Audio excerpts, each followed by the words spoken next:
Selamat pagi Sobat Karunia yang terkasih di dalam Tuhan. Pagi ini kita akan membaca firman Tuhan, namun sebelumnya mari kita berdoa.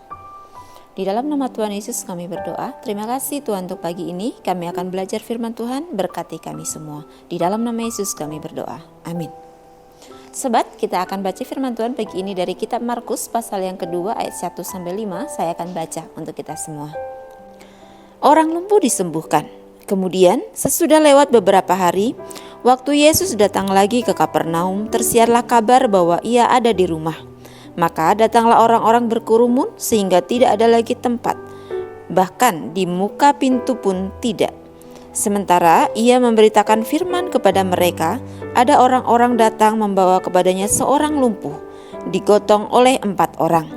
Tetapi mereka tidak dapat membawanya kepadanya karena orang banyak itu. Lalu mereka membuka atap yang ada di atasnya.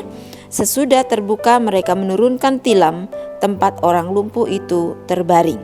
Ketika Yesus melihat iman mereka, berkatalah ia kepada orang lumpuh itu, "Hai anakku, dosamu sudah diampuni." Kisah ini adalah kisah yang sangat mengharukan karena penuh dengan perjuangan yang begitu luar biasa, bukan hanya beratnya menggotong orang yang sedang lumpuh di dalam tilam, tetapi juga sulitnya rintangan yang harus mereka taklukkan karena harus naik ke atas atap, membongkar atap dan menurunkan kembali orang yang sedang lumpuh ini tepat di depan Yesus.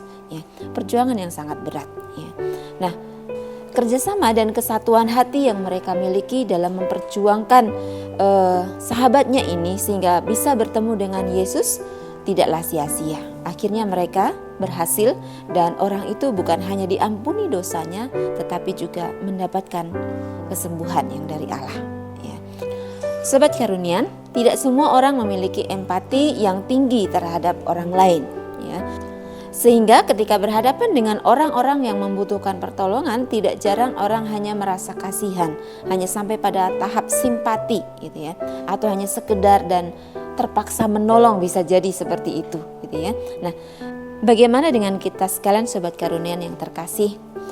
Apakah kita akan berdiam diri saja ketika kita melihat saudara kita atau teman kita atau orang sekitar kita sedang mengalami hal yang tidak menyenangkan, yang sedang membutuhkan pertolongan? Akankah kita hanya sekedar bersimpati saja kepadanya, atau kita akan melakukannya dengan segenap hati kita supaya orang itu bisa mendapatkan pertolongan? Ya, saya percaya kita semua pasti akan semakin diberkati Tuhan ketika kita bisa menunjukkan empati kita yang luar biasa kepada orang lain. Tuhan memberkati, kita berdoa. Terpujilah namamu Tuhan, di dalam nama Yesus kami berdoa. Terima kasih Tuhan untuk firman-Mu.